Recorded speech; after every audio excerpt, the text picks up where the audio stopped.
और फाइनली अब हम एक और यहाँ पर आर्टिकल डिस्कस करेंगे और ऐसी ट्रिक बताऊँगा आपको कि आप ये जो आर्टिकल्स हैं ये बिल्कुल भी नहीं भूलेंगे।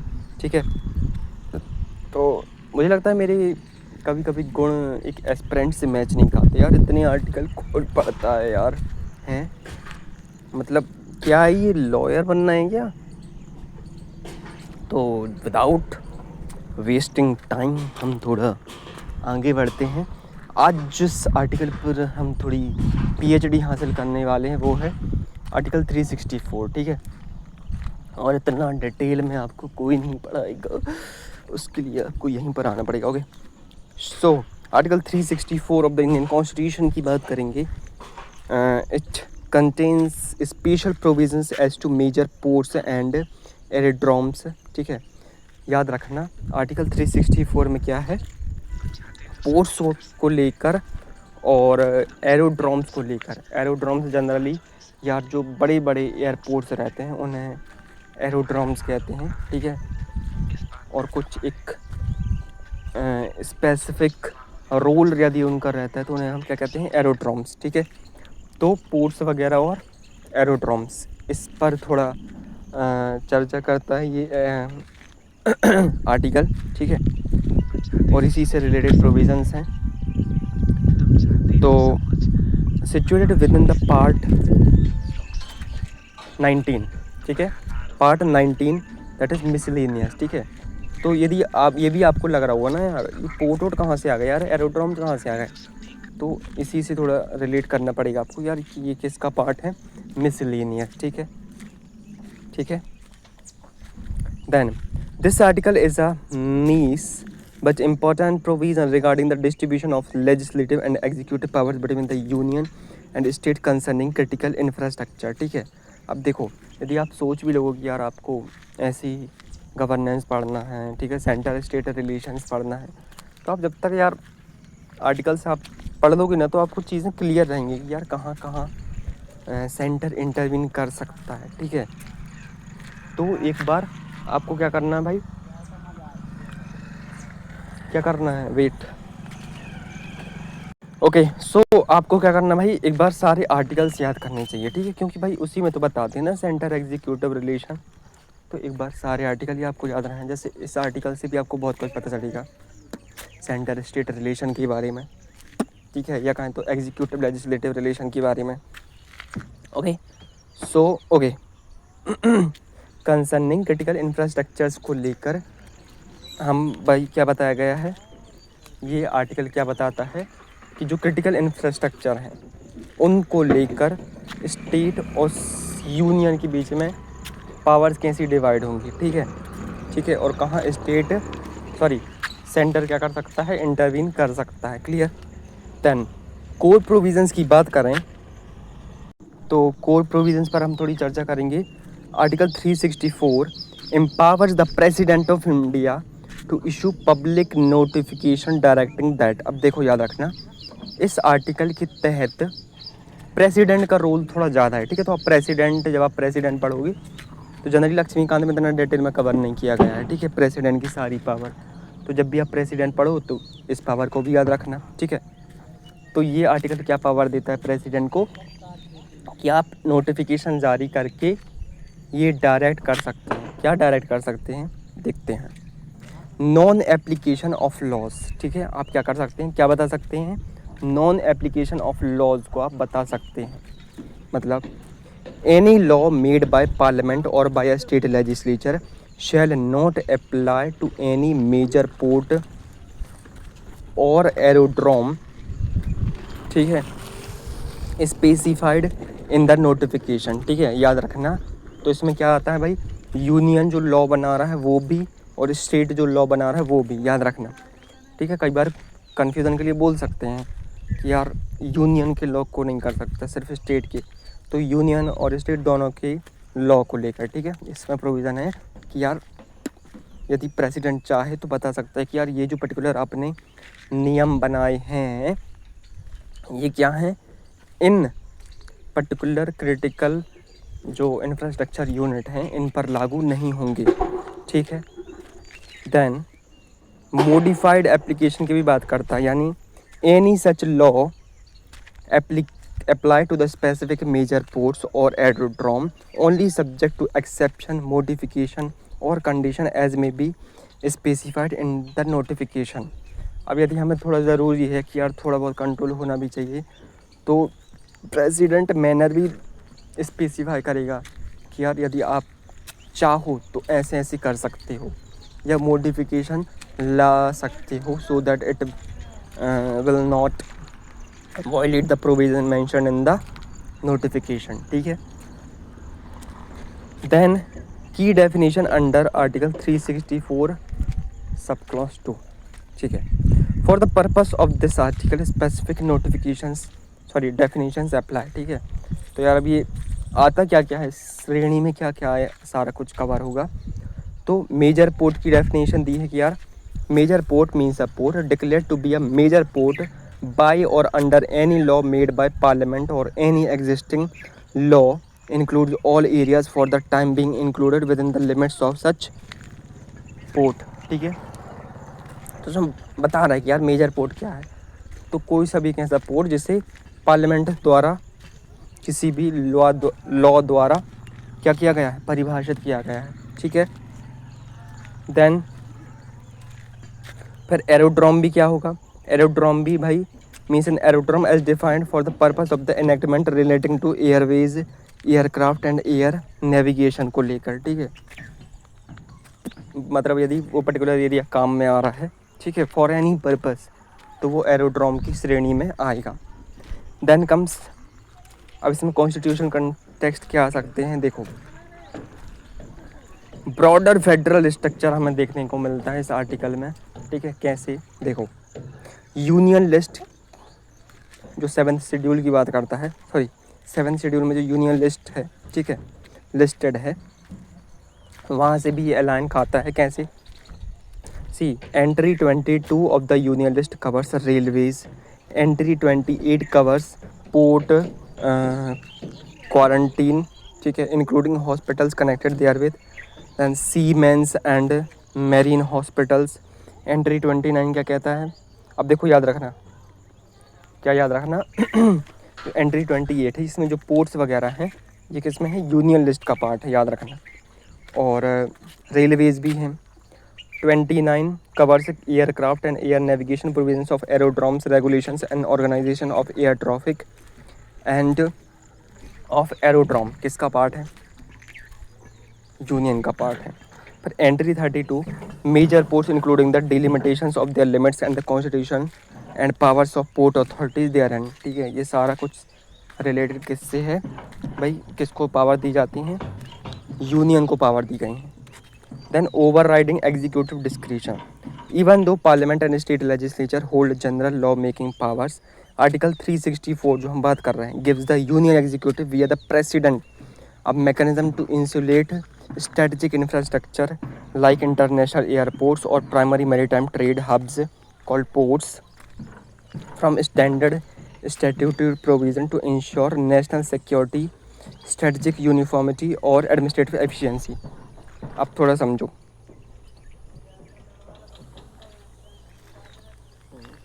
यदि इनको लगता है, ठीक है, एग्जीक्यूटिव को लगता है, सी वेट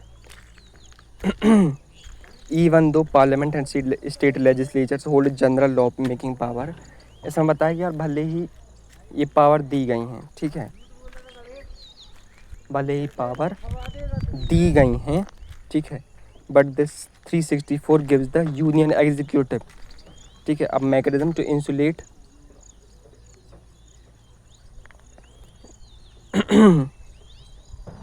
ओके।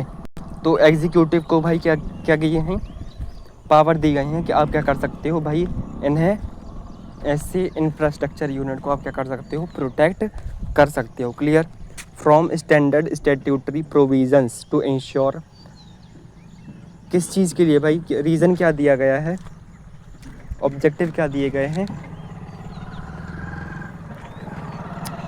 शांति रह ही नहीं सकती सही में, ensure national security, strategic uniformity और एडमिनिस्ट्रेटिव एफिशिएंसी। ठीक है, यूनिफॉर्मिटी भी याद रखना। अब हम थोड़ा और डिटेल में चलते हैं। वेट, अभी कितना टाइम हो गया? 10 मिनट। ठीक है, अब थोड़ा प्रैक्टिकल लैंग्वेज में भी समझते हैं ये क्या है। ठीक है, मान लीजिए आपका अपना एक घर है, लेकिन उस घर का एक कमरा, जैसे तिजोरी वाला कमरा या मेन गेट, पूरे परिवार की सुरक्षा और कमाई के लिए सबसे ज़्यादा ज़रूरी है। आप बाकी घर में तो आम नियम लागू रहने दे सकते हैं, लेकिन उस खास कमरे के लिए, ठीक है, यानी मुखिया यानी राष्ट्रपति को यह पावर दे देते हैं कि वह जब चाहे वहाँ के नियम बदल सके या बाहर का कोई आम नियम वहाँ लागू होने से रोक दे। ठीक है, ऐसा ही पावर 364 देता है कि यार आपको पता है कि यार यहाँ पे डॉक्यूमेंट रखे हैं तो यहाँ पे छोटे बच्चे ना आए, कोई नया मेहमान ना आए। क्लियर। मेजर पोर्ट यानी जो बड़े समुद्री बंदरगाह जैसे मुंबई, चेन्नई या कांडला पोर्ट हैं, और बड़े हवाई अड्डे या एयरपोर्ट्स हैं, इनके लिए 364 आर्टिकल भी यही काम करता है। यह आर्टिकल राष्ट्रपति को यह विशेष पावर देता है कि वह एक नोटिफिकेशन जारी करके कह सकते हैं कि संसद या राज्य की विधानसभा द्वारा बनाया गया कोई भी आम कानून किसी खास बंदरगाह या हवाई अड्डे पर लागू नहीं होगा, या फिर वह कानून वहाँ लागू तो होगा लेकिन कुछ बदलावों या शर्तों के साथ लागू होगा। रियल लाइफ में अब देखो यार, मैंने थोड़ा इस पर ज़्यादा रिसर्च की कि यार ये रियल लाइफ में काम कैसे करता है। ठीक है, तो हवाई अड्डों और बंदरगाह किसी भी देश के लिए सिर्फ यात्रा के साधन नहीं होती, ये इंटरनेशनल ट्रेड, अंतर्राष्ट्रीय व्यापार, नेशनल सिक्योरिटी, राष्ट्रीय सुरक्षा और कस्टम यानी सीमा शुल्क के सबसे संवेदनशील केंद्र होते हैं।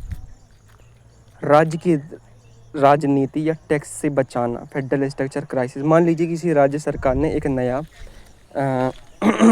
स्थानीय टैक्स या श्रम कानून यानी लेबर लॉ लाया या पास किया, तो वहाँ की लोकल दुकानों पर लागू होता है, लेकिन वह हवाई अड्डा या बंदरगाह पूरे देश की लाइफलाइन है। अगर राज्य का वह कानून वहाँ भी लागू होगा तो अंतर्राष्ट्रीय उड़ानों या विदेशी जहाज़ों की आवाजाही ठप हो सकती है। ऐसे में देश के हित को बचाने के लिए राष्ट्रपति आर्टिकल 364 का इस्तेमाल करके कह सकते हैं कि राज्य का यह कानून इस एयरपोर्ट या पोर्ट पर लागू नहीं होगा। इमरजेंसी या सुरक्षा की हालत में भी ये इस आर्टिकल का यूज़ किया जा सकता है। अगर अचानक कोई अंतर्राष्ट्रीय सुरक्षा संकट खड़ा हो जाए या कोई महामारी जैसे कोविड-19 जैसी स्थिति आ जाए, जहां एयरपोर्ट पर तुरंत किसी विशेष स्क्रीनिंग या विदेशी जहाज़ों को रोकने के लिए आम नियमों को शिथिल या रिलैक्स करना पड़े, तो संसद में नया कानून पास कराने में हफ्तों का समय लग जाएगा। आर्टिकल 364 राष्ट्रपति को तुरंत या लचीलापन या फ्लेक्सिबिलिटी देता है कि वे वहाँ के लिए नियमों को ऑन द स्पॉट मॉडिफाई कर सकें। ठीक है, नाउ इंटरनेशनल ट्रीटीज़। भारत सरकार ने विमान यानी एविएशन या समुद्री व्यापार को लेकर दुनिया के साथ कोई समझौता किया है। अब देश का कोई पुराना कानून उस समझौते के आड़े में आ रहा है। राष्ट्रपति इस आर्टिकल के ज़रिए उस पुराने कानून के असर को उस विशिष्ट पोर्ट या एयरपोर्ट के दायरे के लिए तुरंत रोक सकता है। इसका इस्तेमाल कैसे कैसे किया गया है, ठीक है, अब प्रेजेंट में देख लेते हैं। संविधान सभा में जब इस आर्टिकल पर बहस हो रही थी, तब इसके निर्माताओं जैसे बाबा साहेब अम्बेडकर और अन्य सदस्यों ने साफ किया था कि बंदरगाहों और हवाई अड्डों पर अंतर्राष्ट्रीय यात्री और कार्गो आते हैं, इसलिए इन्हें राज्यों के सामान्य स्थानीय कानूनों से बचाकर एक विशेष प्रशासनिक जोन की तरह ट्रीट करने की ज़रूरत पड़ सकती है। अब देखो, ESZ की आप कई बार बात करते हैं मेंस में, ठीक है, इको सेंसिटिव जोन, मुझे लगता है वहाँ पर भी ये सारा कुछ प्रोविज़न दिए जाते होंगे, तो आप इस आर्टिकल को मेंशन कर सकते हो। क्लियर। व्यवहारिक उपयोग। केंद्र सरकार जब भी किसी बड़े पोर्ट की नियम तय करती है या मेजर पोर्ट अथॉरिटीज़ एक्ट जैसा कानून लागू करती है, तब इस आर्टिकल की बैक एंड पावर का यूज़ किया जाता है, करके यह सुनिश्चित किया जाता है कि राज्य के स्थानीय यानी लैंड या नागरिक कानून और सेंट्रल एसेट्स की काम में दखल ना दें।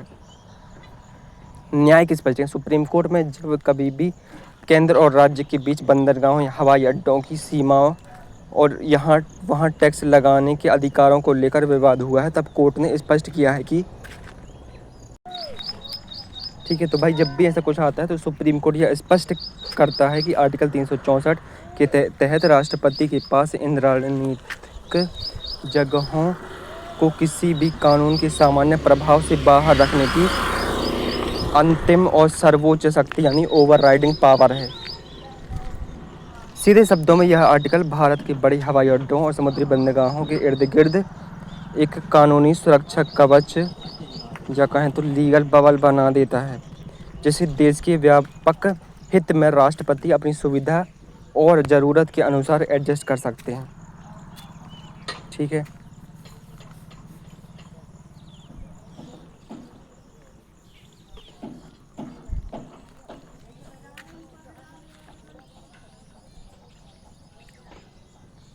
ठीक है, आई थिंक बंदरगाह पर जो माल उतर रहा है वह सिर्फ उस राज्य के लिए नहीं, कांडला या मुद्रा पोर्ट पर उतरा हुआ माल मध्य प्रदेश, राजस्थान, पंजाब और दिल्ली तक जाता है। अगर गुजरात सरकार का लोकल टैक्स उस पोर्ट पर लागू हो गया तो पूरे देश में सामान महंगा हो जाएगा। अब आया समझ? यहाँ इसका इस्तेमाल कैसे होता है? आर्टिकल 364 का नोटिफिकेशन निकाल कर इस बंदरगाह को राज्य के उस टैक्स कानून के दायरे से बाहर कर देंगे। यानी जैसी ही कोई जहाज बंदरगाह की सीमा में आएगा वह राज्य के उस टैक्स नियम से मुक्त हो जाएगा।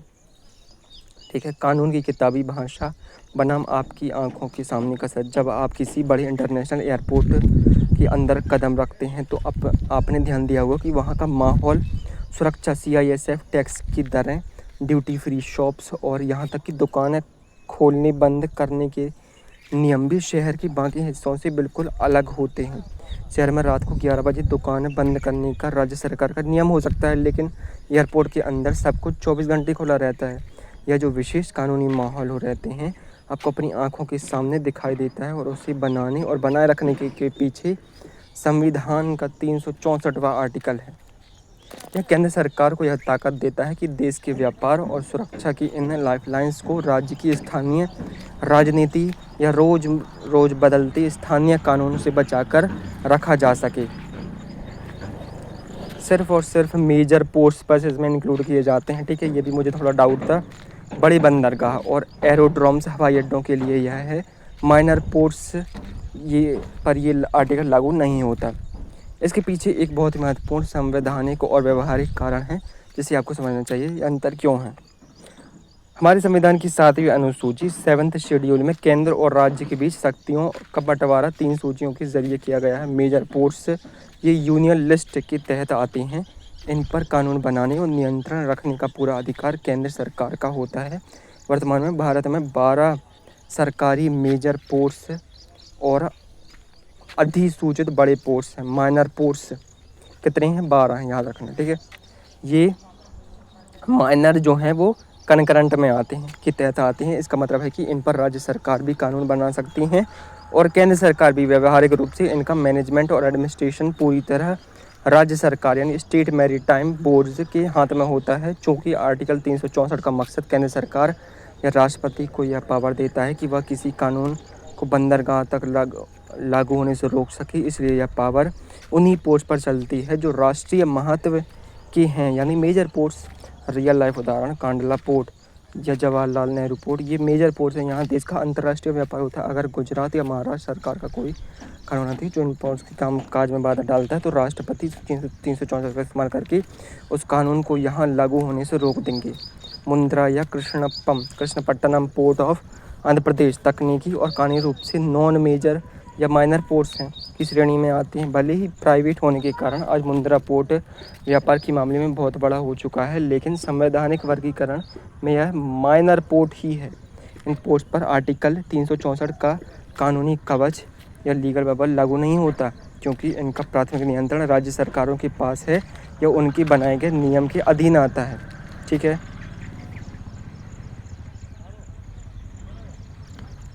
ओके। 364 केंद्र सरकार का एक विशेष वीटो है और केंद्र अपना वीटो केवल अपनी या राष्ट्रीय महत्व की संपत्तियों यानी मेजर पोर्ट्स पर ही चला सकता है, राज्य के नियंत्रण वाली छोटे मोटे बंदरगाहों पर नहीं। अब थोड़ा हम ट्रिक पर समझते हैं। देखो, अब थोड़ा चर्चा करते हैं कि यार ट्रिक क्या है। देखो, आप 364 को यदि हिंदी में पढ़ोगे तो क्या आ जाएगा? 364। ठीक है, 364। अब देखो, याद रखना 364 को आप 3 और 64 में थोड़ा बाइफरकेट कर लो। ठीक है, इस ट्रिक के लिए 3 64। अब 64 को आपको थोड़ा चौसर से रिलेट करना पड़ेगा। किससे? चौसर या चौपड़ा, आप जो भी कहें। तो हिंदू माइथोलॉजी में जनरल एक किंवदंती टाइप की है कि एक बार क्या हो रहा था, शिव और पार्वती क्या कर रहे थे, चौसर खेल रहे थे या चौपड़, ठीक है। तो ऐसा डिसाइड किया गया कि यार जो भी हारेगा वो अपनी चीज़ें कुर्बान वगैरह करेगा, ठीक है। मतलब हारने पर कुछ ना कुछ तो दिया ही जाता है ना। तो धीरे धीरे क्या हुआ, जो शिव जो थे, ठीक है, वो चीज़ें हारते गए। पहले अपना त्रिशूल हारे, फिर डमरू हारे, फिर उनकी जो राख वगैरह की जो पोटली वगैरह रहती है वो सारा कुछ हार गए। फिर अपना जो नाग रहता है उनका जो वासुकी, वो भी हार गए। तो धीरे धीरे क्या हुआ चीज़ें चेंज होती गई। मतलब जैसे कौतूहलवश ये खेल चालू हुआ था, एक्साइटेड एंटरटेनमेंट की उससे, but things little start changing, ठीक है। और थोड़ी वो दूसरी दिशा में जाने लगी। देखो जब भी होता क्या है और इसी चीज़ से बचने के लिए पार्वती जी ने क्या किया, भृगु ऋषि को बुलाया, ठीक है। किसको बुलाया? भृगु ऋषि को, एज अ मीडिएटर, ठीक है। मीडिएटर मतलब कोई तीसरा व्यक्ति जो इन दोनों पर नज़र रखेगा और बताएगा कि यार कोई चीटिंग तो नहीं कर रहा है। तो भृगु ऋषि को बुलाया। भृगु ऋषि ने कहा कि आप देखें ना भाई, कोई चीटिंग ना करे, ठीक है। अब भृगु ऋषि जनरली किसकी साइड लेंगे? मतलब मीडिएटर जनरली क्या चाहेगा? मीडिएटर जनरली ऐसी, यदि किसी को भी हम मीडिएटर बनाते हैं तो मीडिएटर का ये काम रहता है कि आप ऐसा कुछ करो जो सबके हित में हो, जो सबके हित में हो, ठीक है। तो वैसा ही हुआ भाई। होता क्या है, आर्टिकल 364 में प्रेसिडेंट मीडिएटर का काम रहता है, और प्रेसिडेंट ऐसी नोटिफिकेशन निकालता है जो देश हित में काम करें, ठीक है, या नेशनल सिक्योरिटी में जिनका क्या है रोल हो, ठीक है। तो भाई वो भाई मीडिएशन का काम करते हैं। मीडिएशन का काम ही तो कर रहा है ना कि सेंटर स्टेट की लड़ाई में, ठीक है। भाई मैं एक क्रिटिकल इंफ्रास्ट्रक्चर के लिए कुछ ऐसे सुझाव लाऊंगा, कुछ ऐसे नोटिफिकेशन लाऊंगा, कुछ ऐसे डायरेक्शन लाऊंगा जो देश हित में काम करें। सेम ही 364 भाई, कोई तीसरा है जो चौसर में आ रहा है, चौपाल टाइप का, ठीक है। चौसर में कोई तीसरा आ रहा है एज अ मीडिएटर। तो यहाँ पर भी सेंटर स्टेट के बीच में कौन आ रहा है भाई? प्रेसिडेंट आ रहा है मीडिएशन करने। क्लियर? आर्टिकल 364, कोई तीसरा आ रहा है 64 में, चौपड़ में, ठीक है, ठीक है। और ये है पर्टिकुलर वो पेंटिंग, ठीक है, जनरली जो ये शो कर रही है कि चौसर का गेम हुआ था, ठीक है। यहाँ से आप रिलेट कर पाओगे 364।